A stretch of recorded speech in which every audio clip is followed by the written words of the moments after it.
Siapa yang mengizinkan dia bicara? Komentar. Yang mengizinkan orang komentar baik dan buruk siapa? Allah, sudah. Anggap saja komentar baik itu Allah memuji, komentar buruk Allah menegur. Jadi kita gak akan pernah repot dengan komentar apapun di sosial media. Coba perhatiin, kalau ada orang muji, itu anggap pujian dari Allah memuji dirinya melalui kita. Jika ada orang mencaci, mengkritisi, berarti Allah sedang menegur, karena kita tidak pantas dinisbatkan kepadanya. Maka kita gak akan repot kalau dicaci maki orang, biasa aja. Seperti sahabat saya yang lagi menggoblok-gobloki orang ya. Kita taunya dia begitu dari dulu, cuma karena dia mungkin lagi puncak, orang ada yang gak senang, ada yang hasad, iri, dengki kepadanya, momennya pas. Tapi antum coba bayangkan, betapa hebatnya nih orang dengan satu kata GOBLOK, itu orang sekarang jadi jutawan. Berarti dia ini punya keramat juga nih ya. Ya, luar biasa juga tuh orang. Wallahu a'lam bishawab. Jadi jangan khawatir dengan komentar orang. Yang bikin kita selalu terbentur untuk berkarya, selalu terbentur dengan kata orang. Ya, yang mesti kita pertimbangkan itu kata orang yang mengerti. Kalau orang mengerti, negur, itu baru masukin ke hati. Tapi kalau orang gak ngerti komentar, cuekin aja. Ya. La ilaha illallah, tiada yang berbuat kecuali Allah. Ya. Kita ini kan ciptaan Allah juga, dia menghujat ciptaan Allah juga kan selesai.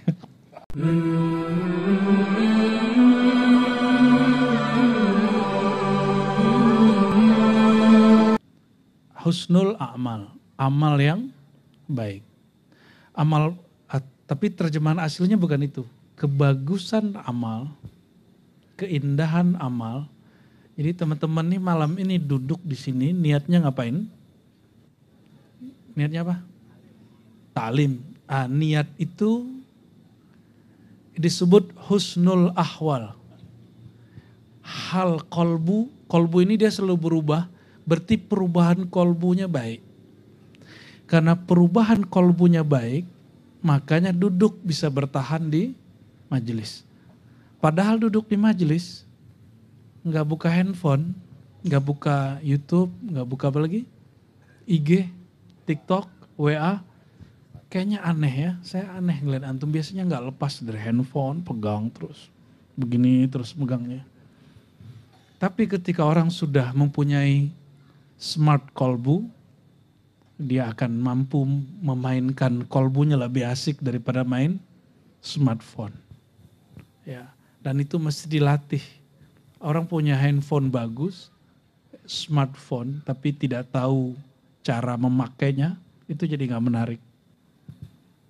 Dan banyak orang hari ini cuma gagayan pakai handphone keren, padahal handphone keren begitu bisa dibikin apa aja itu, macam-macam itu. Fasilitasnya oke, tapi orangnya nggak oke. Pisau dipegang oleh chef, jadinya apa? Masakan enak. Kalau Bang Dik yang megang,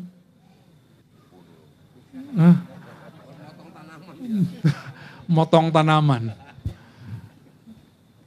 Kalau Buya Mursal yang megang, ini orang filsafat ini. Kira-kira pisau dibina apa sama dia? Ya, geletakan aja paling, gak dibikin apa-apa. Kalau ibu-ibu yang megang, jadi apa Bu? Masakan. Emang bisa masak semua? Gak yakin lah. Kalau bapak-bapak pegang pisau jadi apa Pak? Ngupasin buah, lumayan. Tapi ada orang megang pisau, dia jadi teroris. Salah pisaunya pas salah yang megang. Ya. Ada orang pegang teks kitab suci, lalu dia menjadi teroris dan menjadikan teks itu sebagai pembenaran kejahatannya. Itu salah kitabnya atau salah dia? Salah dia, bukan salah kitabnya. Maka saya yakin agama apapun mengajarkan cinta kasih, namun ada yang paling sejati kasihnya. Carilah itu agamanya apa ya. Kita gak maksa orang beragama apapun, tapi kita ngajak orang kepada zat yang paling cinta kasih, yang tidak hipokrit, yang gak palsu, yang gak buat-buat, yang dia nggak perlu pembenaran dari agama orang, nggak perlu, agamanya nggak akan keren kalau ada orang jadi mualaf, nggak. Kita itu nggak perlu mualaf. Dan kita nggak perlu pembenaran dari AI, ya, ChatGPT, ya. Emang Al-Quran perlu pembenaran dari ChatGPT? Enggak. Seandainya nggak ada ChatGPT, Quran tak benar.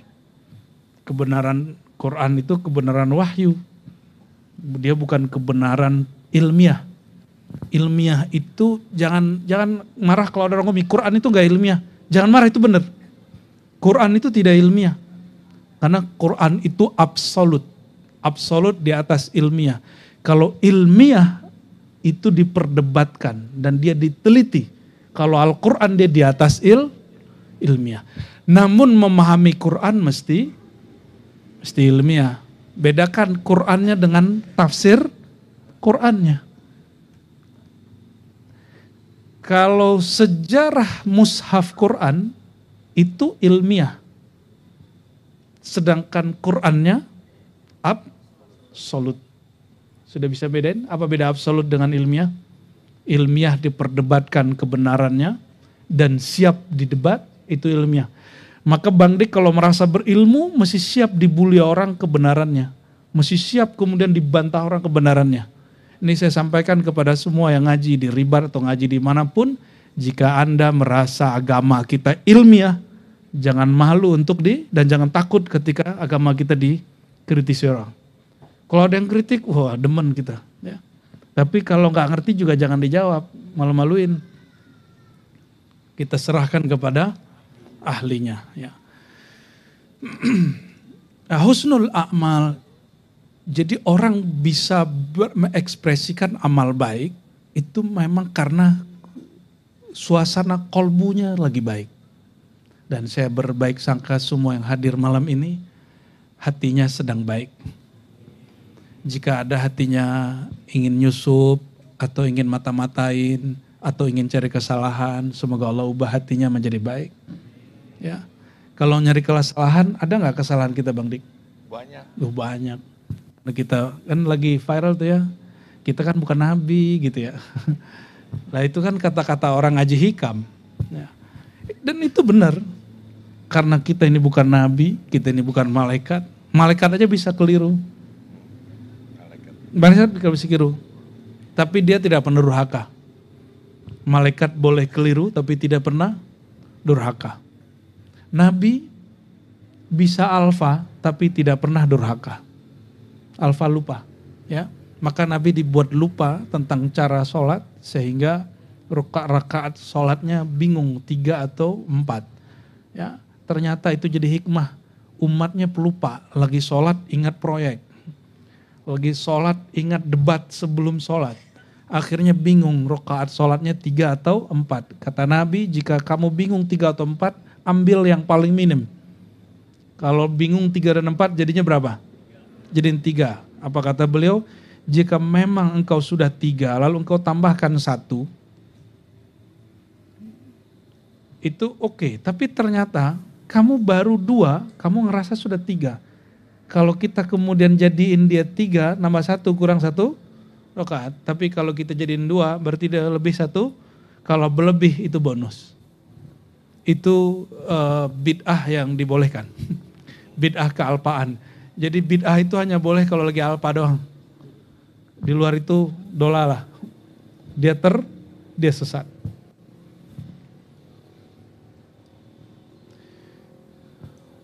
Wa husnul ahwal, suasana hati yang bagus itu adalah buah minat tahakkuk, menerapkan maqamatil inzal. Ya. Menerapkan maqamat ilmu kemarifatan. Nah, contoh di kajian Jati Kramat kami membahas 2 kitab. Satu kitab As-Sarraj tentang makom-makom sufi, makom-makom wali, makom-makom rohani. Lalu teks kitab Syekh Saman Al-Madani yaitu An-Nafahat Al-Ilahiyah. Mereka sepakat menyebutkan bahwa makom pertama yang dilewatin oleh setiap orang yang ingin mendekat kepada Allah adalah makom taubat. Dan tidak ada wali atau nabi kecuali dia setiap hari bertobat. Udah wali belum? Bapaknya wali ya? Nama anaknya Rajab ya? Apa? Wali Rajab? Ya anaknya si wali, bapaknya belum tentu. Selevel wali, selevel nabi, tiap hari tobat. Tidak seperti yang dikatakan orang, tobat itu kalau sudah tobat gak boleh maksiat. Bukan begitu. Orang belum tobat, emang boleh maksiat? Jadi kalau sudah tobat gak boleh maksiat? Ya, sebelum tobat boleh dong. Begitu. Apakah begitu? Itu bisikan syaitan, itu yang disebut wala yaghurrannakum billahil ghurur. Surat Luqman. Jangan tertipu oleh kata-kata bijak yang sebenarnya tidak bijak atas nama Allah. Nah, apa nih kata was-was setan? Ini banyak ustadz yang dipinjam lisannya karena ngomong begini. Lu jangan tobat ini, tobatnya musim-musiman. Sekarang tobat, besok maksiat, sekarang tobat. Itu kalimat dari setan, hati-hati. Akhirnya orang menunda tobat. Dan dia takut ngaji. Apa kata mereka? Gue belum siap ninggalin maksiat. Justru nggak ada kalimat begitu. Mau kapanpun siap nggak siap mesti tobat. Jangan nunggu. Terus tobat sambalado dong. Emang iya. Sampai nanti tobatnya menjadi makom. Sehingga tobat itu lebih dominan daripada maksiatnya. Itu baru disebut makom. Jadi refleksnya dia tobat. Apa ciri-ciri orang tobat? Dia menyalahkan dirinya jika ada kesalahan, tidak menyalahkan orang lain. Kalau di dunia kerja ada kesalahan di satu proyek misalnya, dia tidak cari kambing hitam tim lain, perusahaan lain, atau kawan selain dirinya, dia selalu bilang sepertinya gue salah sesuatu deh. Dia selalu menyalahkan dirinya. Dia sibuk dengan dirinya, gak sibuk dengan orang lain. Itu yang disebut mematikan diri sebelum mati. Jangan matiin orang, matiin diri kita. Oke? Jadi kalau ada masalah di satu grup, satu kelompok, jangan cari kambing hitam orang lain. Dan ini bocorannya, ini bocoran alam azaliyah Bang Dik. Yang kemudian lanjut ke alam penciptaan di surga, bahwa ciri-ciri dari makhluk yang akan Allah ciptakan namanya iblis itu, dia kalau salah dia mencari orang untuk disalahkan. Dan ciri-ciri kekasih Allah ketika dia dijebak orang salah, dia tidak pernah menyalahkan orang yang jebaknya. Bang Dik jalan pakai motor atau mobil. Terus ternyata ada tanggul. Akhirnya kaget dan kepalanya kebentur. Kebentur ke? Bukan, lagi pakai motor atau pakai mobil. Kebentur di joknya apa gitu. Atau penumpangnya kena, terus ngomongnya gimana? Sorry ada tanggul gitu. Itu ciri-ciri bukan ahli tobat. Kalau ahli tobat gak begitu ngomongnya. Maaf, saya tidak lihat ada tanggul. Berarti salah saya. Gitu ya. Ciri-ciri orang ahli tobat. Kita nyenggol orang tapi gak ngerasa. Orang marah-marah, kita minta maaf. Saya kenain Anda apa gitu. Kalau ya apa, kita ngalah aja. Hidup itu akan lebih oke kalau orang ngalah. Cuma masalahnya emang dibikin begini sama Allah. Tidak semua orang suka ngalah. Ya. Dan semoga kita termasuk orang-orang yang dapat makomat taubat. Amin ya rabbal alamin. Jadi ngaji hikam bukan mau sakti mandraguna di luar sana. Tapi kesaktian sejati itu ketika orang tidak dapat mematikan dirinya, dia dapat mematikan dirinya. Ketika orang sulit melihat aib dirinya, dia ternyata kasyaf. Dia bisa melihat kasyaf sejati. Apa kasyaf sejati? Dia melihat kekurangan dirinya. Jadi kalau ini suka neropong isi kolbu orang itu kasyaf setan. Dan saya bingung kok banyak orang belajar tasawuf, tarekat, itu yang dipikirkan. Ya, itu yang dipikirkan. Tolong kalau yang belajar tarekatnya begitu, tuh tarekat syaitan. keluar dari torikot begitu, cari torikot yang lain. Walaupun sama-sama namanya, mungkin perbedaannya ada nanti di mursyidnya yang sudah keliru atau komunitasnya sudah nggak beres. Ini hati-hati ya. Maka benarlah kata Imam Kusyairi, di zaman beliau abad ke-5 Hijriah, simbol-simbol ketasawufan, kewalian masih sama, tapi ternyata yang pakai simbolnya sudah beda. Dulu simbol dengan orang yang disimbolkan seirama. Kalau sekarang yang pakai simbol itu sebenarnya orang yang akan mengambil keuntungan dari simbol-simbol itu. Dan ini hari ini banyak. Dan teman-teman, ini saya lupa beberapa waktu kemarin Allah sudah memanggil salah satu guru besar dalam ilmu tasawuf. Orang yang nurnya sangat kuat dan deras. Al-Arif Syekh Hisham Kabbani Naqsyabandi. Dan juga guru saya wafat hari ini, Abuya Al-Muhaddis, doktor hadis pertama di Saudi, orang Indonesia. Abuya Syekh Sabran Afandi dari Amuntai Banjar ya. Mohon doa untuk dua guru kita ini. Semoga Allah Ta'ala memberkahi beliau, mengampuni beliau, meridai beliau. Lahuma wali ruhima wali ruhihima ya Rabbana fa'ausil salamana wa thawab al-Fatihah. Al-Fatihah. Bismillahirrahmanirrahim.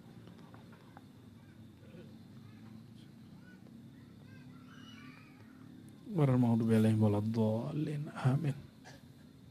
Dan juga untuk semua orang yang hari ini mendapatkan ujian apa saja, dapat masalah apa saja, baik masalah pada dirinya, tempat bekerjanya, atau keluarganya, kita doakan semoga Allah memudahkan urusan mereka ya, dan Allah kuatkan orang-orang yang di dalam kolbunya dan Nur Muhammad SAW.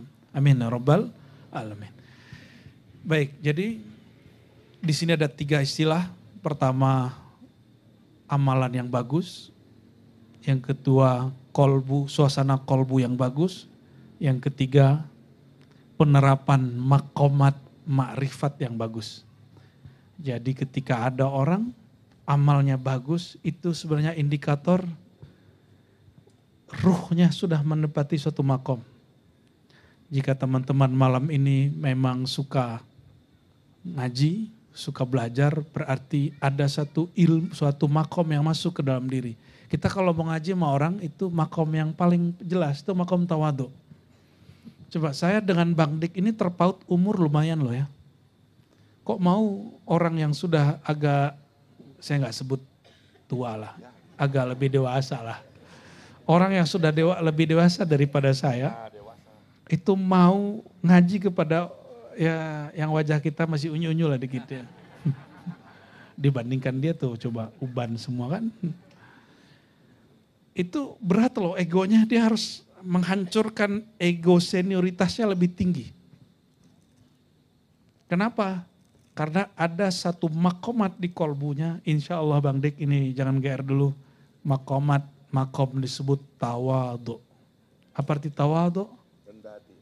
Ya, itu terjemahan bahasa Indonesia. Tapi tawadhu secara bahasa Arab dari tawadhu'a, ya tawadhu'u tawadhu'an, wada'an. Wada'a itu artinya meletakkan. Tawadhu'a artinya meletakkan ego. Ini kan orang-orang musisi yang sudah viral-viral di zamannya. Ya, kan gengsi loh mau ngaji. Ketemu orang-orang kere kayak beliau-beliau ini kayak saya ini ya. Tapi mau datang dan mencampakkan egonya. Itu salah satu ketawaduan ego. Ya.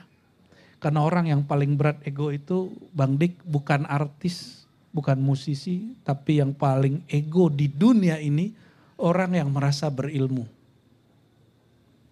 Oleh karenanya kesombongan itu bukan pada orang kaya yang berat.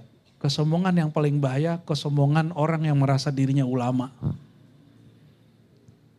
Ya, orang yang merasa dirinya ulama, dia akan berat hati menghadiri majelis ulama lain. Karena dia ngerasa ya gue nggak pantas diajarin. Ya, lu siapa? Aneh ulama, ente bukan gitu. Ya paling bacaan dia sekian, kita udah baca sekian ya. Atau dia seorang pejabat struktural di suatu organisasi atau pemerintahan. Oh itu gengsinya bukan main itu. Biasanya hadirnya kalau lagi musim kampanye, kalau dia masuk bab politik.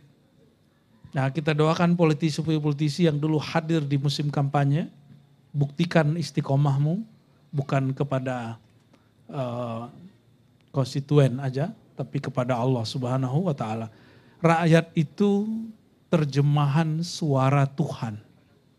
Maka ketika ngambil simpati mereka, jangan ngambil simpati makhluk. Ambillah simpati Khalik Allah yang tersimpan di suara rakyat. Maka orang kalau paham begini, dia berpolitik tidak syirik. Hari ini satu suara jadi berhala, benar gak? Tapi kalau dia paham bahwa suara rakyat itu adalah sirnya Allah, rahasianya Allah, dia tidak akan cari perhatian makhluk, dia sedang mencari perhatian Khalik. Maka kita sampaikan selamat kepada politisi yang Allah takdirkan sekarang jadi wakil rakyat, jadi pemimpin, jadi pemimpin daerah kah, jadi menteri kah. Dengarkan selalu suara rakyat karena di dalamnya ada sirnya Allah Subhanahu wa Ta'ala ya. Wallahu a'lam bissawab. Kita lanjut ke hikmah setelahnya. Ya. Jangan tinggalkan sholat karena tidak merasa khusyuk. Jangan tinggalkan zikir pagi sore karena tidak merasa ada getaran. Jangan meninggalkan wirid-wirid malamnya meskipun tidak ada kasyaf yang Allah buka. Ya, kok nggak ada cahaya-cahaya yang lewat gitu ya. Misalnya lagi zikir kolbu. Di kolbu itu aura yang keluar itu bisa kuning, bisa hijau, bisa putih, tapi biasanya kuning. Tapi kuningnya bukan kuning seperti ini. Kuningnya hanya orang yang merasakan yang tahu. Kalau siluet-siluet itu nggak keluar, itu jangan dicari. Zikir aja terus. Kenapa? Karena cahaya yang antum lihat sedang zikir itu makhluk. Kita bukan lagi cari cahaya kolbu. Itu disebut nurul kolbi. Nurnya kolbu makhluk. Kalau nurullah, qadim, azali. Tapi nur Muhammad SAW itu dicipta. Nah, Nabi Muhammad itu nurnya tercipta dari pancaran nur Allah Subhanahu wa Ta'ala. Nah, dan nur Allah itu dia abadi. Sekali dia ada, selama-lamanya dia ada. Dia tidak ada dengan ruang dan waktu. Dia ada begitu saja, ruh kita langsung paham ini nurullah. Ya. Jadi kalau zikir, lagi latihan, gak usah cari-cari warna aura. Nah ini banyak yang terjebak kepada latihan-latihan spiritual yang bukan spiritual kewalian. Tapi terjebak pada kebatinan-kebatinan yang ujung-ujungnya dari makhluk pindah ke makhluk. Bukan dari makhluk pindah kepada Masih ingat di pertemuan sebelumnya, mungkin beberapa bulan sebelumnya itu. Jangan engkau berpindah dari kaun ila kaunin. Dari alam hanya ke alam lain. Dari alam nyata ini pindah ke alam kolbu. Di kolbu nanti ada aura-aura, kita bukan itu. Kolbu pun bukan dia akhir dari perjalanan rohani. Dan saya sering sampaikan Bang Dik, teman-teman semua, kalau cek nanti ya, ada yang disebut kolbu, ada namanya latifah qalbiyah. Kolbu itu rahasia Allah yang ada di sini. Tapi kalau latifah kolbu itu titik yang berkaitan dengan kolbu. Itu setara, hampir mirip dengan titik-titik cakra. Tapi ini bukan. Kalau cakra itu ajaran agama lain ya. Kalau di kita ada titik latifah namanya. Ada yang namanya latifah? Ya jangan gear dulu ya. Ini bukan latifah yang itu maksudnya. Allahumma sholli ala sayyidina Muhammad. Zikir tidak nikmat, sholat tidak khusyuk lebih baik daripada tidak sholat. Benar nggak? Sepakat? Nggak sepakat juga nggak apa-apa. Sholat tidak khusyuk lebih baik dari tidak sholat sama sekali. Lalu beliau memberikan secercah harapan di situ. Apa kata beliau? Fa'asa yarfa'aka. Boleh jadi jika kamu rajin mengetuk pintu Allah yang ada di kolbumu, suatu saat Allah bukakan hijab ghaflah, hijab lalai. Lalai itu penyebab hati keras. Nanti ketika Allah robek itu hijab, maka orang akan menembus kolbunya yang sejati. Disitulah akan terjadi wajilat qulubuhum. Jika disebut nama Allah, maka kolbunya bergetar. Coba sebut nama Allah. Allah, coba. Sudah bergetar belum? Belum. Maka wajib talqin yang belum talqin. Karena ciri-ciri mukmin sejati disebut nama Allah, kolbunya bergetar. Ya minimal sudah datang malam ini pencari iman. Ya. Tapi iman sejati, iman kita masih iman taklidi. Masih iman warisan. Belum iman pencarian. Semoga yang hadir malam ini imannya sudah masuk kepada iman pencarian. Amin rabbal. Dan iman pencarian itu yang Allah nilai. Walaupun antum tidak sempurna. Walaupun kita nggak sampai kepada derajat-derajat yang tinggi-tinggi. Tapi ada usaha lah. Ya. Bukan iman kata orang tua saya dulu. Kata guru saya dulu, bukan lagi. Tapi iman yang sudah, yang mereka rasakan kita juga ikut merasakan. Yang mereka lalui kita juga ikut melalui. Ya. Gimana caranya? Ini teman-teman. Hujan bisakah ditebak? Diramalkan bisa, tapi ditebak dipastikan bisa nggak? Nggak bisa dipastikan. Itu baru hujan zahir. Apalagi hujan rahmat. Hujan rahmat ketika orang zikir, dia sedang menunggu hujan. Walaupun kata gurunya, ini ramalan nih guru bilang, kamu zikir ya malam ini sedang ada rahmat turun. Ada malaikat turun, kita zikir ternyata kita gak ngalamin. Berarti wadah kita belum kebuka. Orang udah keisi, kita gak keisi.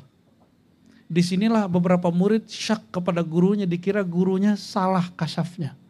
Salah menebak tentang kejadian masa depan. Padahal kolbu dia yang bermasalah. Ya, saya banyak jumpa, mohon maaf, sahabat-sahabat pejuang-pejuang rohani, tapi gugur di tengah jalan karena asbab ini. Gurunya mengabarkan tentang masa depan dengan izin Allah, ternyata nggak ketepatan dengan takdir dia, akhirnya dia syak, dia ragu kepada kebenaran gurunya.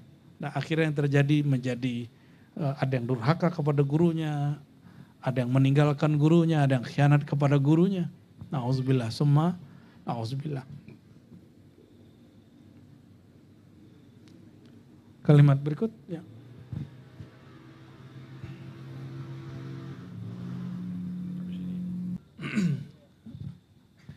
Zikir itu Bang Dik, kata Imam Qushairi, unwanul walayah. Simbol kewalian. Alamat kewalian. Maka ciri-ciri wali, zikir melekat pada dirinya. Zikir itu bukan megang tasbih. Tasbih ini alat berzikir. Zikir itu tidak hanya sekedar ruku dan sujud. Ruku dan sujud ekspresi orang berzikir. Zikir itu tidak hanya membaca subhanallah, alhamdulillah. Itu terjemahan dari zikir qalbu. Az-zikru ma wuqira fil qalb. Zikir itu yang bersemayam di kolbu. Yang berkaitan dengan nama Allah. Yang jika disebut namanya kolbu bergetar. Jika disebut nama kekasihnya jantungnya berdenyut keras. Ya. Jika ada orang mengalami ini, pastikan dia mempunyai unwanul walayah, ciri-ciri kewalian. Jadi memang ahli zikir itu wali, nggak ada lagi. Jadi seandainya ahli zikir itu bukan wali, nggak ada wali di alam semesta.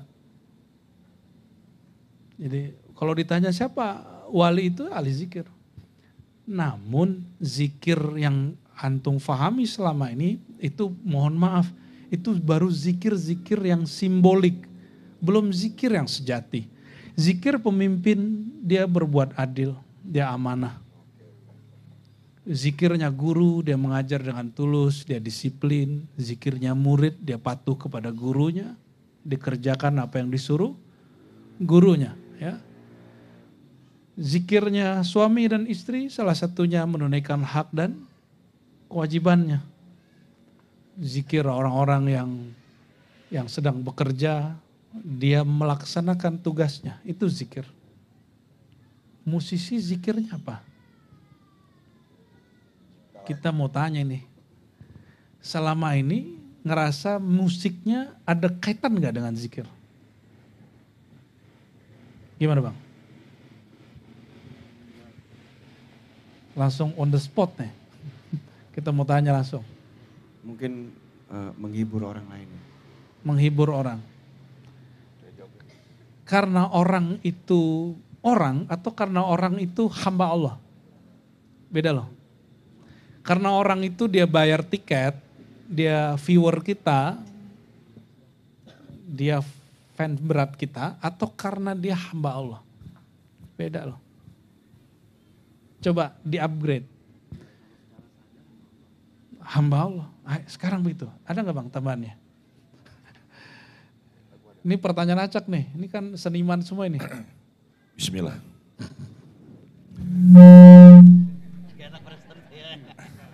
Andai saya seorang pelukis, saya berkarya, sesungguhnya saya sedang mencari menemukan ciptaan Allah dengan jalan ikhtiar melukis.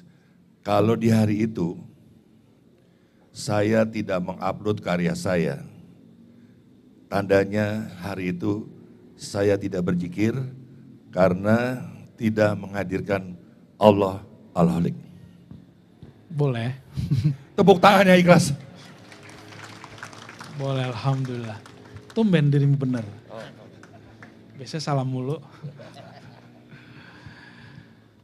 Allah itu seniman sejati, maha seniman. Maka dia menyebut dirinya Al-Musawwir, pelukis sejati. Allah itu pelukis sejati. Sehebat apapun Bang Dik dan teman-teman seniman melukis, itu gak akan bisa melukis satu rambut yang setara dengan satu rambut yang Allah ciptakan. Ya. Dan lucunya ada orang yang mengharapkan seni yang ada pada dirinya atau seni yang diciptakan dengan kreasi yang Allah berikan pada dirinya, tapi dia menikmati seni burung. Jadi ada Bang Dik radio pengharam musik, tapi antara jeda acara dengan acara dia dengerin suara burung, ya, atau suara gemercik air. Dan itu aneh bagi saya. Khalifah di muka bumi itu manusia. Ketika ada suara yang merdu keluar dari rongga mulut manusia pita, suara yang Allah ciptain, ini pita suara Allah yang ciptain atau Bang Dik yang ciptain? Atau setan yang ciptain? Allah yang ciptain. Maka pita suara ini ketika dia dipakai untuk keindahannya Allah, itu menjadi haram atau justru itu bentuk syukur nikmat. Maka saya sampaikan kepada insan-insan musisi, para seniman, cobalah berkarya karena bersyukur diberi anugerah oleh Allah SWT. Apa tanda syukur? Kata Imam Ghazali, antara anal mun'im al-haqiqi huwallah. Syukur sejati itu ketika engkau menyadari potensi yang kamu punya, bakat yang kamu miliki, skill yang kamu kuasai, itu semua anugerah dari Allah Subhanahu wa Ta'ala. Maka tanda syukur berkaryalah. Ini sudah muncul album baru belum nih? Kan sekarang gak ribet, gak mesti bayarin itu, cukup di YouTube ya. Beres itu, nggak perlu kayak produser-produseran kayak ini dulu mafia produser ini. Tapi soleh. Mafia soleh. Yang produserin Mas Tomboati, Opik, ini orangnya nih, ini makhluknya nih ya. Orang paling tersesat di zaman itu ya. Ya alhamdulillahirabbil alamin. Semoga Allah berkahi para musisi yang dia sudah mulai menyadari bahwa bakat dia adalah anugerah mutlak dari Allah Subhanahu wa taala dan dia berkarya sebagai tanda syukur kepada Allah. Ini yang bikin senada, tahu senada nggak? Kalau di Malaysia itu ada Raihan ya. Kalau di Indonesia yang paling top dulu senada. Ini orangnya. Mana senada itu hari ini? Ya, saya tidak sedang mempromosikan nasyid, cuma saya pencinta nasyid. Alhamdulillah teman sekamar saya punya grup nasyid, akapela dan bagus sekali. Voka Parabi. Dia nggak minta di endorse, mungkin dia juga nggak tahu kajian ini. Tapi saya saran teman-teman silakan dengerin akapela nasyid seperti ini ya. Dia nggak pakai musik, musiknya semuanya dari, tapi pegel juga itu ya. Apalagi kalau mereka lagi flu, bom itu capek juga tuh. Allahumma sholli ala Muhammad. Jadi syukur itu apa? Ketika seorang hamba menyadari semua potensi yang ada dalam dirinya itu bersumber dari Allah. Itu aslus syukur. Itu asalnya syukur. Far'us syukur, cabangnya syukur, natijahnya syukur, hasilnya syukur, mana karyamu. Ya, kita tunggu karya-karyanya ya, jangan berhenti. Sebentar lagi, siap-siap. Ngantuk ini ya, mulai ngantuk. Panitia dari kemalam-malam ini. Allahumma sholli ala Muhammad. Kita kembali ke teks ini. Nih coba saya bacakan penjelasan yang dinukil oleh Ibnu Abbad. Apa kata beliau? Nih perhatikan, nih kalimat penting sekali. Zikir itu aqrabut turuqi ilallah. Jalan pintas terdekat kepada Allah. Jangan bayangkan zikir di sini hanya nyebut nama Allah 70.000 kali, enggak. Zikir itu ada dua, ada zikir menyebut nama Allah, ada zikir berkoneksi dengan kekasihnya Allah. Jika engkau tidak koneksi dengan namanya, terkoneksilah dengan kekasihnya. Maka berguru hukumnya wajib. Ya. Lalu apa kata beliau? Ini yang paling menyenangkan kita. Zikir itu alamun ala wujudi walayatihi. Itu tanda, penanda orang itu wali, ada zikir dalam dirinya. Kita ini gak pantas jadi kekasih Allah, jadi wali Allah. Gak pantas kan? Maksiat tiap hari. Mata kita nih maksiat tiap hari. Gak usah jauh-jauh, saya aja lah, gak usah jauh-jauh. Saya ini maksiat tiap hari. Sadar gak sadar, baik zahir ataupun batin.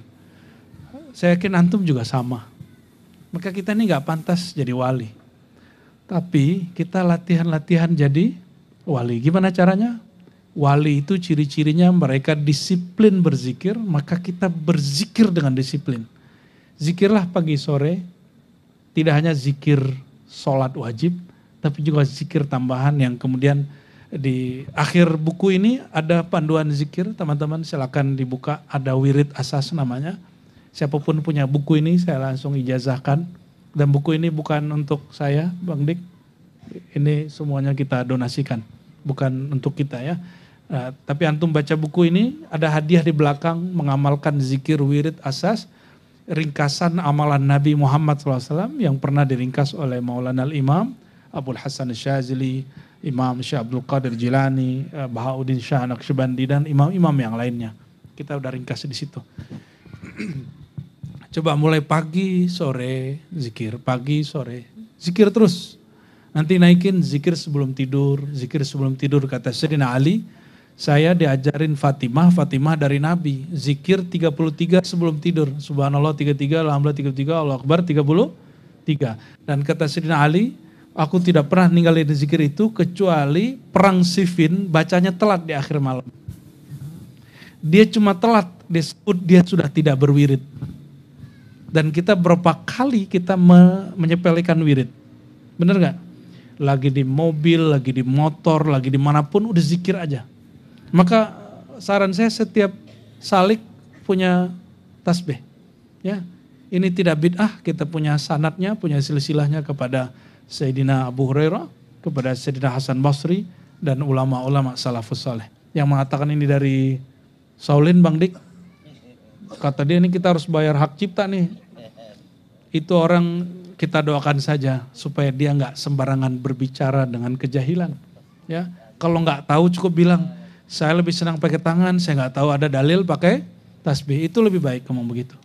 Ya, Allahumma sholli ala Sayyidina Muhammad. Lalu kata beliau, ya, az-zikru mansyurul walayah faman wuffiqa lahu faqad u'tiyal mansyur wa man suliba anhu faqad uzila. Zikir itu simbol mutlak para wali. Siapa yang dimasyhurkan dengan kewalian pasti dimasyhurkan dengan satu zikir atau sholawat. Siapa yang kemudian ya wuffiqa lahu, yang Allah masukkan jalan kemasyhuran dia melalui zikir dan sholawat, berarti dia wali beneran. Siapa yang dia tidak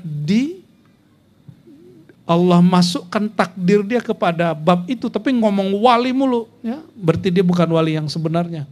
Dia wali palsu. Ya, nauzubillah summa nauzubillah. Ya. Lalu ada sebuah hadis, Bang Dik. Hadis ini tidak sampai derajat sahih, tapi ini hasan, riwayat Ibnu Hibban. Nabi SAW bersabda, "Aktsiru dzikrallah hatta yaqulu majnun." Banyak-banyaklah zikir sampai kamu disebut gila. Sudah siap belum? Kenapa para musisi ini nggak takut disebut gila? Nyanyi sendiri, ya kan? Karena emang merasakan nikmat kegilaan itu. Siap gak disebut gila? Salah satu musibah, bukan musibah, ujian yang diberikan kepada para wali, dia dituduh sesat, dituduh gila, dituduh penyihir dan disihir. Ya. Welcome, ya, selamat datang kepada lingkaran kegilaan. Nanti setelah ini saya jelaskan tingkatan-tingkatan berzikir. Ya, jadi orang kalau sampai di zikir yang di atas, dia bilang zikir yang di bawah itu batal. Kalau dia naik lagi, dia bilang zikir di bawah itu syirik. Semakin dia naik, dia bilang, oh gue masih syirik. Maka ketika dia sudah mulai sadar, dia bilang, sebenarnya saya ini masih syirik. Maka disitulah dia berdoa, ya Allah bersihkan kolbuku dari kesyirikan yang zahir ataupun yang batin, yang tampak ataupun yang tidak tampak. Nanti kita sampai ke sana insya Allah. Yang tadi, selama ini abang-abang ini nyanyi dan orang nggak tahu kalau mereka bermaksud ternyata terhadap Allah. Itu malamatiyah para seniman. Jadi ada sufi, ada majzub, ada malamatiyah. Ini jalan kepada Allah. Kalau sufi tarekat. Malamatiyah itu ada dua. Menonjolkan sesuatu yang bikin orang ingkar ke dia. Atau yang kedua, menghibur mereka dengan sesuatu yang mereka kira itu hiburan, padahal itu menghantarkan si penyanyinya kepada Allah. Itu malamatiyah. Maka dalam hikam ini di halaman 324 di syarah ini disebutkan zikir itu ada dua. Zikir yang tertinggi itu zikir yang tersembunyi. Ketika mereka bernyanyi dia, kamu, ternyata yang dimaksud bukan pacarnya, bukan kekasihnya, bukan istrinya, bukan suaminya. Tapi yang dimaksud ternyata Allah atau Rasulullah SAW. Dan mereka sembunyikan itu baru malam ini dikeluarin. Semoga Allah berkahi karya-karyanya. Amin. Ya, jadi malam ini agak beda. Hadrahnya tidak hadir tapi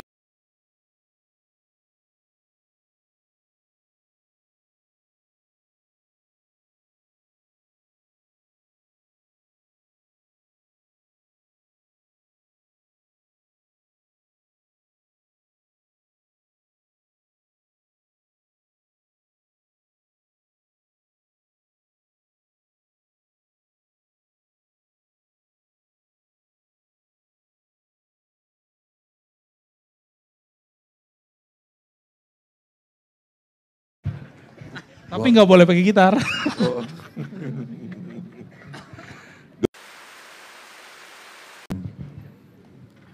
Assalamualaikum warahmatullahi wabarakatuh. Afwan Buya, saya ingin bertanya tentang tadi Buya sempat bercerita tentang sosial media dan pengaruhnya, dampaknya terhadap kami yang setiap saat bahkan melihat itu ya. Bahkan saya sampai saya itu sekarang di fase di mana saya itu berpuasa malah untuk sosial media ini. Karena mulai mengganggu psikologi ya. Oke. Jadi di zaman sekarang yang sudah mendekati akhir zaman ini, orang-orang gitu ya di dalam sosial media itu dengan bermacam gaya konten gitu ya, itu dengan terang-terangan memperlihatkan kemaksiatan gitu. Dengan terang-terangan memperlihatkan hal-hal yang tidak bisa dikatakan menjadi contoh yang baiklah. Nah, pertanyaan saya, salahkah kita kemudian juga memperlihatkan kebaikan gitu ya? Karena di saat kita memperlihatkan kebaikan seolah-olah seakan-akan itu justru malah seperti kita itu sedang ria gitu ya, sedang ria gitu. Afwan, saya itu kebetulan ada duduk di depan sini ini cuma karena privilege saja gitu. Tapi saya khawatir justru sebenarnya Bu ya. Orang melihat gitu ya, karena saya itu masih banyak yang perlu dipelajari, takut dikatakan orang yang so alim lah atau lebih baik lah. Justru di saat kita memperlihatkan kebaikan atau konten-konten yang justru memperlihatkan kita bahwa kita sedang memperlihatkan kebaikan, itu justru membuat kita khawatir orang akan berpikir kita ria. Seperti itu. Baik, Silahkan. ria tidak ria itu ingin dipandang Allah atau dipandang makhluk. Berarti mohon maaf, emang masih ada rianya. Kenapa? Karena masih mempertimbangkan komentar orang. Jadi berkaryalah, gak usah pertimbangkan kata orang. Jadi ciri-ciri ria itu masih ada bercokol ketika saya terganggu dengan komentar netizen. Jadi misalnya soalim gitu ya. Gue tahu masa lalu lo misalnya gitu. Ada begitu orang ngomong gitu kan? Bukan lebih ke soalim sih, lebih ke kayak Robi pengen memperlihatkan personal brandingnya nih lebih alim daripada yang dulu kayak gitu. Gak ada masalah.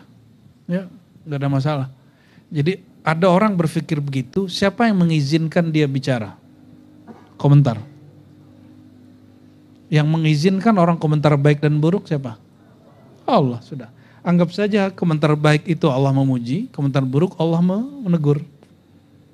Jadi kita gak akan pernah repot dengan komentar apapun di sosial media. Coba perhatiin, kalau ada orang muji, itu anggap pujian dari Allah memuji dirinya melalui kita. Jika ada orang mencaci, mengkritisi, berarti Allah sedang menegur karena kita tidak pantas dinisbatkan kepadanya. Maka kita gak akan repot kalau dicaci maki orang, biasa aja. Seperti sahabat saya yang lagi menggoblok-gobloki orang ya. Kita taunya dia begitu dari dulu. Cuma karena dia mungkin lagi puncak, orang ada yang gak senang, ada yang hasad, iri, dengki kepadanya. Momennya pas. Tapi antum coba bayangkan, betapa hebatnya nih orang dengan satu kata GOBLOK, itu orang sekarang jadi jutawan. Berarti dia nih punya keramat juga nih ya. Ya, luar biasa juga tuh orang. Wallahu a'lam bishawab. Jadi jangan khawatir dengan komentar orang yang bikin kita selalu terbentur untuk berkarya, selalu terbentur dengan kata orang. Ya, yang mesti kita pertimbangkan itu kata orang yang mengerti. Kalau orang mengerti, negur, Itu baru masukin ke hati. Tapi kalau orang nggak ngerti komentar, cuekin aja. Ya. La ilaha illallah, tiada yang berbuat kecuali Allah. Ya. Kita ini kan ciptaan Allah juga, dia menghujat ciptaan Allah juga kan, selesai. Gitu ya. Ada pertanyaan? Oke, baik. Ini ada pertanyaan dari Nur Niswah dari Bengkulu. Assalamualaikum Abuya, mohon izin nanya, apakah nafsul mutmainah itu ada hubungannya dengan kolbu? Dan apakah hubungan kolbu dengan ruh? Atau apakah yang diinginkan ruh terhadap kolbu? Ruh gak butuh kolbu. Yang butuh itu si kolbu perlu ruh. Baik, adakah kaitan korelasi antara nafs mutmainnah, jiwa yang tenang dengan kolbu? Iya. Tidaklah jiwa menjadi tenang kecuali kolbunya berzikir. Maka ciri-ciri orang yang kolbunya gak berzikir, jiwanya gelisah. Kolbu itu mainannya cuma satu, yaitu nama Allah. Kayak anak kecil, hari ini anak kecil itu diam dikasih mainan atau dikasih handphone. Dikasih handphone doang atau dibukain satu aplikasi, misalnya YouTube Kids, TikTok ya, betul ya? Bener gak? Artinya kalau anak kecil dikasih dia mainannya dia diam. Kolbu itu dia punya mainan yang dia gak bisa main dengan selainnya. Kecuali nama Allah. Maka jangan pernah masukkan selain nama Allah ke kolbu. Hatta nama kekasih dunia kita gak boleh masukkan ke kolbu.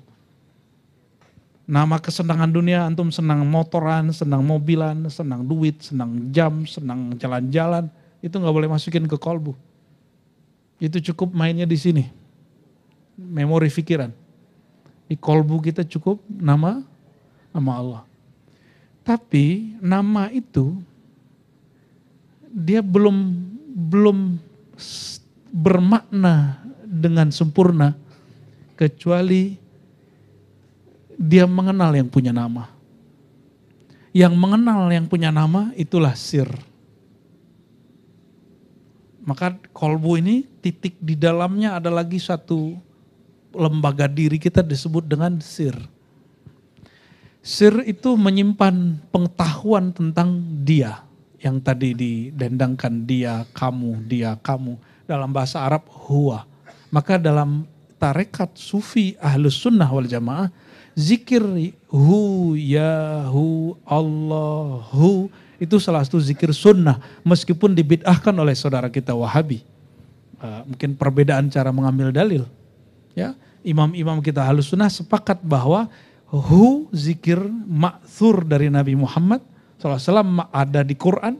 Huwallahu alladhi la ilaha illa hu. Kul hu Allah. Kul huwallah kalau digabung. Artinya hu adalah salah satu nama Allah. Kalau bahasa Indonesianya tadi apa? Dia. La ilaha illa anta, tiada Tuhan selain engkau, kamu. Masuk dia. Tergantung niat. Innamal a'malu binniat, karya itu tergantung niatnya. Mungkin wallahu alam. Karena dulu abang-abang ini berniat dengan syairnya karena Allah, maka syair ini Allah masyhurkan ke alam bawah sadar mereka. Masih ingat toh mereka? Masih ingat? Tadi album apa yang dinyanyiin pertama? Grupnya apa dulu? Geisha. Kalau yang kedua? Oke. Kalian umurnya ketahuan itu berarti. Anak-anak muda sekarang gak kenal-kenal amat tuh. Ya, berarti umurnya lumayan tua. Oke. Jadi jiwa itu gelisah, mahar tenangnya, kolbunya dikasih mainannya. Apa mainannya kolbu? Nama Allah. Terus yang ketiga, sir. Apa isinya sir?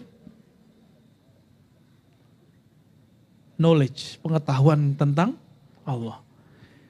Sir ini dia mengetahui sesuatu karena yang punya sir namanya ruh. Ruh ini dia menatap, memandang kepada yang punya nama, maka dari tatapannya itu dia mengenal yang punya nama. Oleh karena itu teman-teman, kalau zikirnya baru sampai di kolbu, jangan bangga dulu, ente belum jadi wali beneran. Itu baru awal daripada makom qadamu siddiqin. Ya, qadamu siddiqin itu ketika lisan dan kolbu sejalan. Itu awal dari walaya. Naik lagi, dia mulai memaknai zikirnya. Dia merasa dia mengenal Allah, tapi ini hijab karena dia masih merasa dia mengenal Allah. Tapi kalau dia sudah sampai pada tahapan yang punya sir itu adalah ar-ruh, ruhani. Rohani itu dia sudah tidak merasa dirinya yang kenal Allah. Dia justru merasa dia diberi rasa mengenal oleh yang punya nama. Itulah zikir sejati. Dan itu yang abadi. Itu yang ada di nafas para nabi dan para wali. Sehingga mereka diamnya pun zikir. Tidurnya pun zikir. Maka tidurnya mereka lebih ditakuti oleh sholat, oleh ahli ibadah. Diam mereka lebih ditakuti daripada bicaranya orang-orang yang jahil. Mereka lah yang disebut wali sejati, ulama sejati, bukan orang yang cuma jago baca kitab, tapi kitab di kolbunya dia tidak baca. Ya, dulu di masa Nabi belum ada kitab-kitab kuning ini, tapi kolbu mereka lebih tebal dari kitab-kitab ini. Ya, mari kita temuin lagi kitab-kitab sejati yang ada dalam diri kita ya. Semoga Allah meridhai kita malam ini, amin ya rabbal alamin. Ada lagi? Ada pertanyaan Buya. Assalamualaikum. Assalamualaikum. Menyambung kajian tadi bahwa ciri orang tobat itu menyalahkan dirinya sendiri, lebih menyalahkan diri sendiri. Kalau ada orang yang menjatuhkan atau menginjak harga diri, apakah harus melawan atau sabar? Oke. Pada punya harga diri nggak?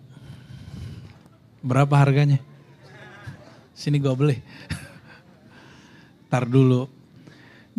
Diri kita itu, kalau yang menghinanya adalah orang-orang yang hina, orang yang cinta dunia, apa perlu kita merasa dihina? Perlu tersinggung nggak? Ya. Jika yang menghina kita adalah orang-orang yang ingin menghina apa yang Allah tanamkan ke dalam diri kita, itu baru punya harga diri. Ini perhatiin, masih ingat kisah Sayyidina Ali?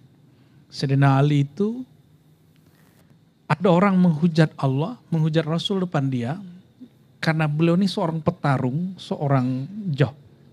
Itu orang diajak tarung dan orangnya langsung kalah.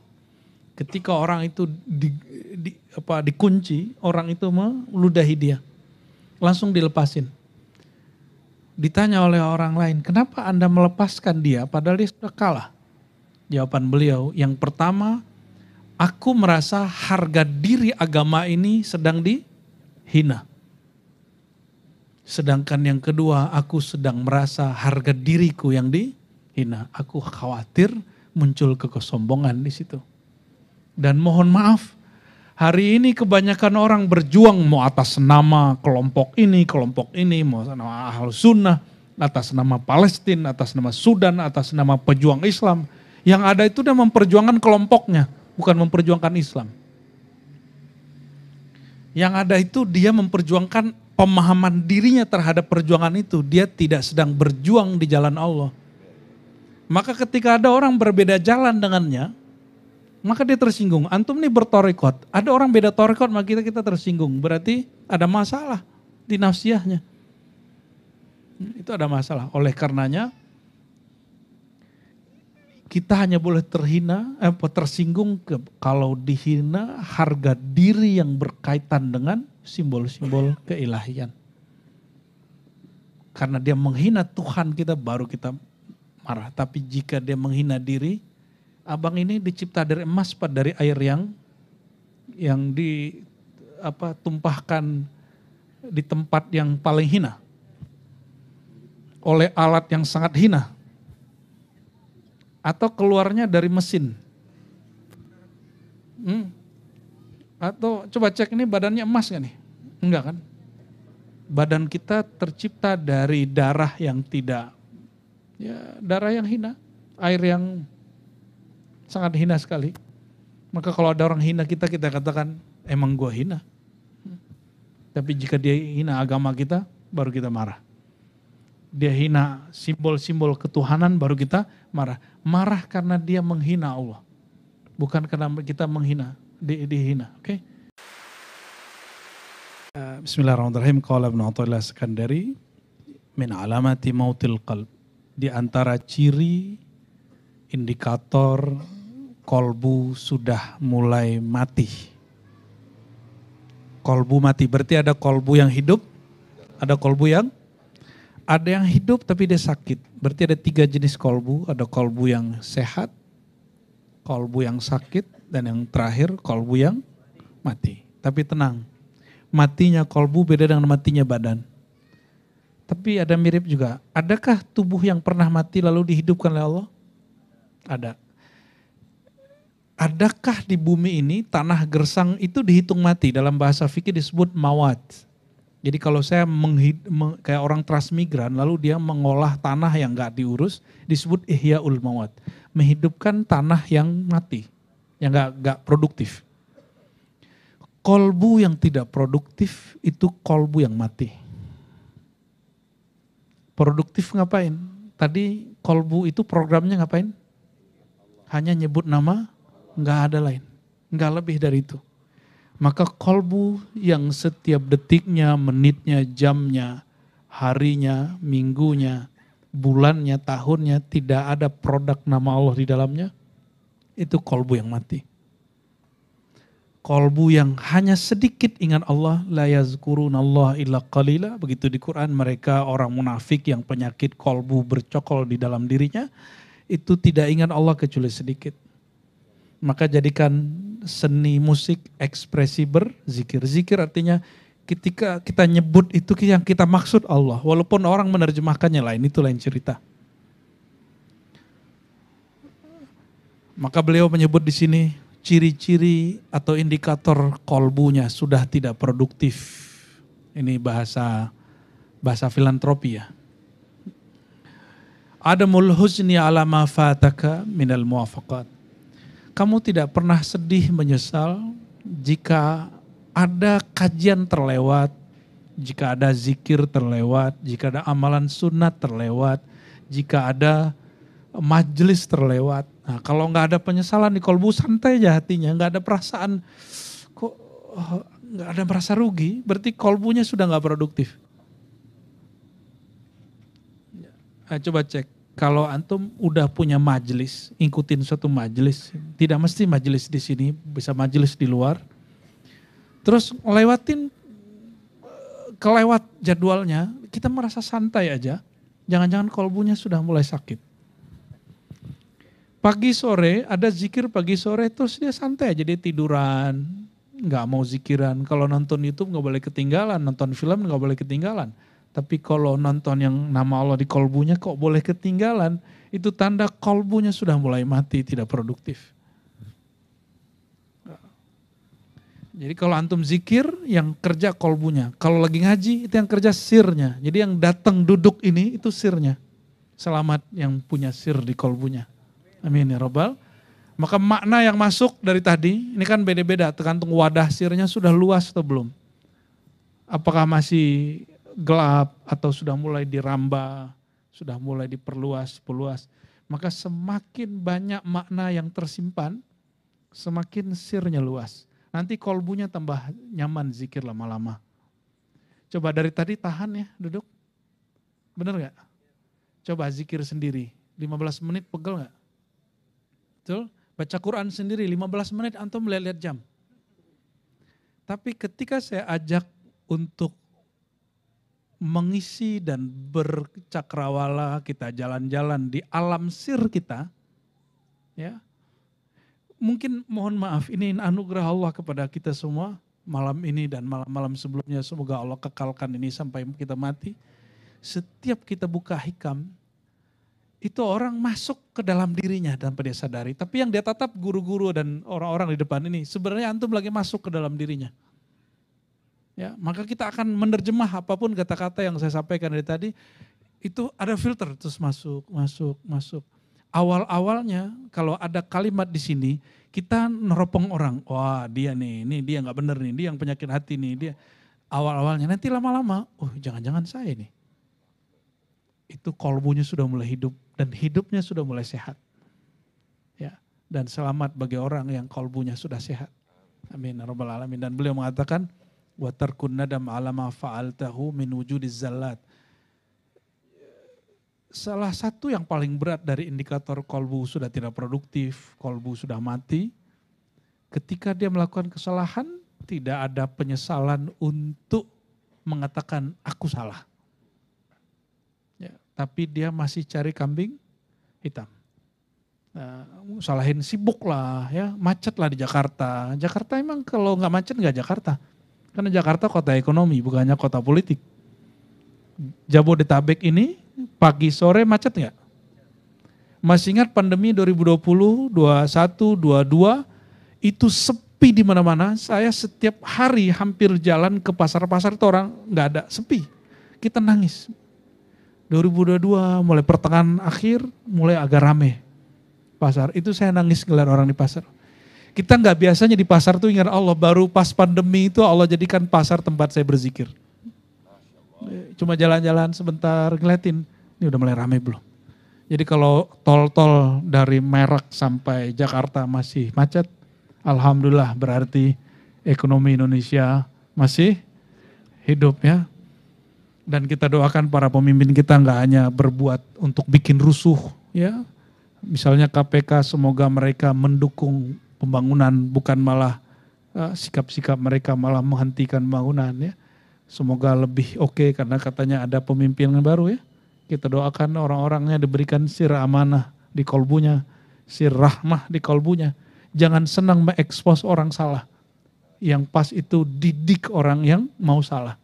Ya, saya termasuk orang yang tidak suka dengan kabar OTT, Bang Dik. Ya, semoga pesan ini sampai ke mereka. Kita justru malu kalau ada pejabat-pejabat di OTT. Harusnya mereka dididik. Kalau dalam Islam, sebelum orang dihukum, dia diingatkan dulu. Jika benar hukum ente Islami, sesuai dengan rahmat lil alamin, sayangi dulu orangnya. Tegur dia baik-baik. Beberapa bulan sebelumnya. Kalau enggak juga baru mau tangkap tangan terserah. Ya, bikin rusuh aja itu. Semoga Allah Ta'ala masukkan sir rahmah dalam kolbunya. Ya. Bang Dik, kalau Bang Dik di posisi saya KPK, Bang Dik orang yang tertangkap, itu senang gak diekspos? Ya, bagi saya itu tidak baik. Itu gak baik. Itu membuat orang itu hancur dirinya. Dan itu tidak sesuai dengan ajaran Islam yang saya tahu. Ya. Beda dengan hukum jinayat. Hukum jinayat itu memang kalau sudah eksekusi baru orangnya dihukum dan dipertontonkan depan orang lain. Kalau sudah jelas terbukti di pengadilan. Ini baru tersangka sudah dipajang. Ya, orangnya nggak tahu diri lagi masih senyum depan kamera ya. Allahumma sholli ala Sayyidina Muhammad. Kita doakan para pemimpin kita, Allah bimbing kolbu rohaninya selalu dan mereka mendengar bimbingan itu. Amin ya rabbal alamin. Ya. Malaikat itu, teman-teman, setiap makhluk itu dia punya yang disebut negatif dan positif. Tapi negatifnya malaikat, positifnya manusia awam. Negatifnya malaikat, itu positifnya orang awam. Ada suatu ungkapan Bang Dik, kebaikannya orang awam itu masih negatif bagi orang-orang yang khawas, para wali Allah. Maka hamba-hamba yang soleh, awam, amalan dia itu bagi malaikat masih dianggap kurang, masih negatif. Tapi sikap malaikat itu bagi para nabi dan wali Allah yang lebih tinggi dari mereka itu juga negatif. Contoh, ini sudah bulan mendekati Mi'raj. Bulan Rajab sebentar lagi. Saya sudah sampaikan di banyak majelis. Silakan disimak di tempat yang lain. Ketika Sayyidina Jibril diajak oleh Sayyidina Muhammad SAW, apa kata Nabi Muhammad SAW? Wahai Jibril, kan Anda nggak ikut untuk naik ke aras. Apa jawaban Jibril? Bukan hanya itu dia. Kalau aku selangkah saja bergerak, wahai Muhammad, aku terbakar. Nabi Muhammad terbakar nggak? Maka baik menurut Jibril, tapi itu buruk di makomnya Nabi Muhammad SAW.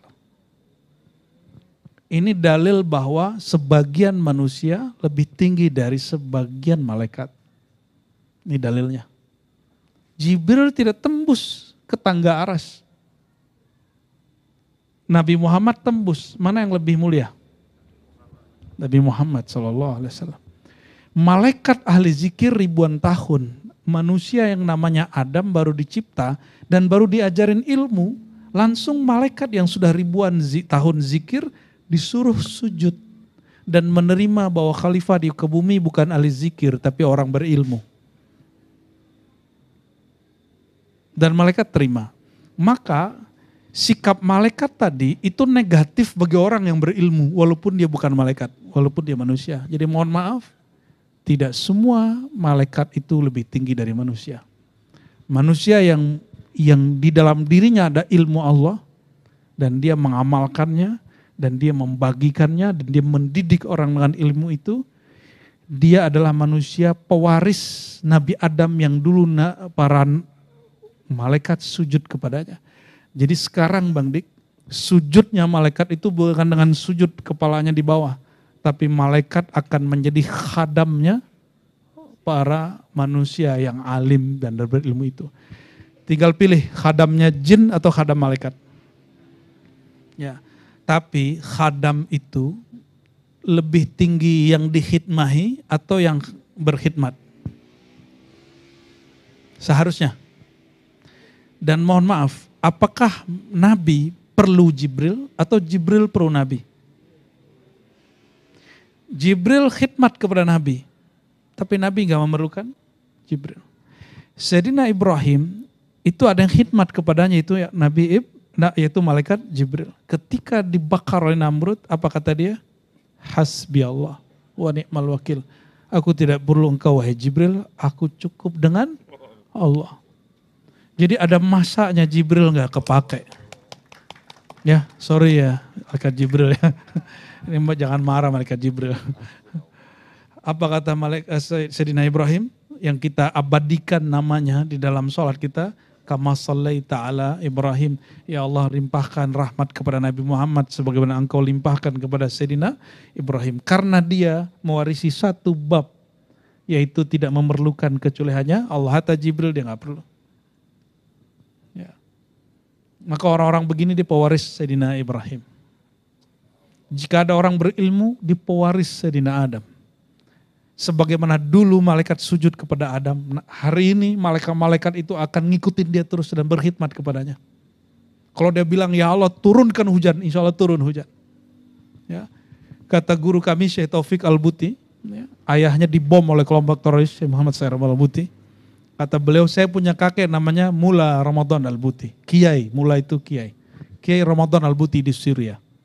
Apa kata beliau? Dulu di zaman penjajahan Perancis, lalu ketika kami pulang melarikan diri dari ke Yaman, lalu balik lagi ke Syria, terjadi paceklik sekian bulan gak ada air. Lalu orang datang ke kakek kami, kata beliau, untuk doa istisqa, minta diturunkan hujan. Beliau ini kan merasa dirinya tidak wali. Cuma orang meyakini beliau wali. Apa kata beliau? Ya udah kita ikuti sunnah Nabi, kalian puasa 3 hari. Puasa 3 hari, lalu beliau bilang, di hari ke-3 kita sholat dan hadirkan semua anak-anak. Kenapa? Ternyata doa yang mustajab itu bukan doa orang tua-tua, tapi doa anak-anak kalau haus kan dia bingung. Dan dia kalau nangis, dia doa seperti anak-anak di Gaza itu doanya langsung mustajab. Langsung tembus ke langit. Kalau beda dengan kita masih modus. Kita ini kalau donasi masih sering modus. Ya, kalau anak-anak itu enggak, betul-betul karena dia butuh, dia perlu. Akhirnya di hari ketiga, mereka yang kelaparan 3 hari puasa, dibawa anak-anaknya juga ikut puasa, diajak sholat, pas doa. Jadi doa Sisqa itu beda dengan doa hari Jumat. Doa hari Jumat kita boleh begini aja, atau begini. Tapi kalau doa Sisqa tangannya harus tinggi diangkat. Angkat tinggi-tinggi Bang Dik. Tunjukkan kehambaan. Berdoa, ya Allah turunkan hujan. Turunkan air yang bermanfaat. Ya Allah kami ini lemah, kami perlu airmu. Kami perlu rahmatmu. Sayangi kami, sayangi anak kecil. Nangis semua.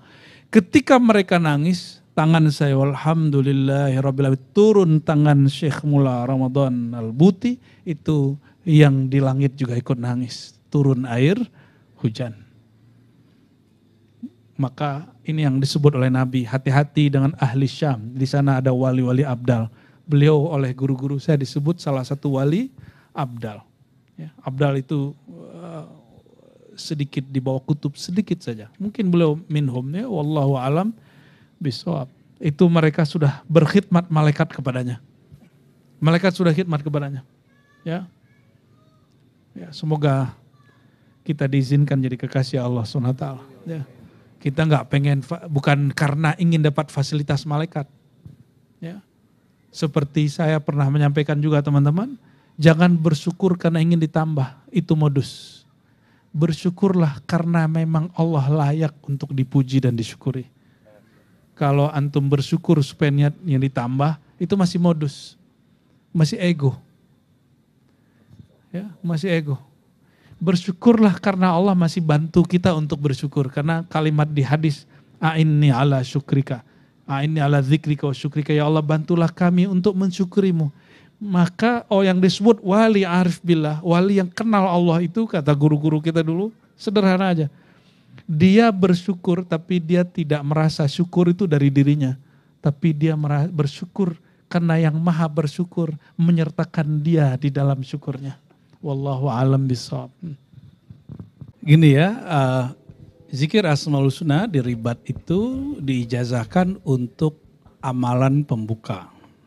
Jadi kalau ada yang request baca Asmaul Husna setelah maulid, jadi antum kalau datang ke majelis hikam dapat berapa hal. Satu, dapat maulid, ada maulidnya.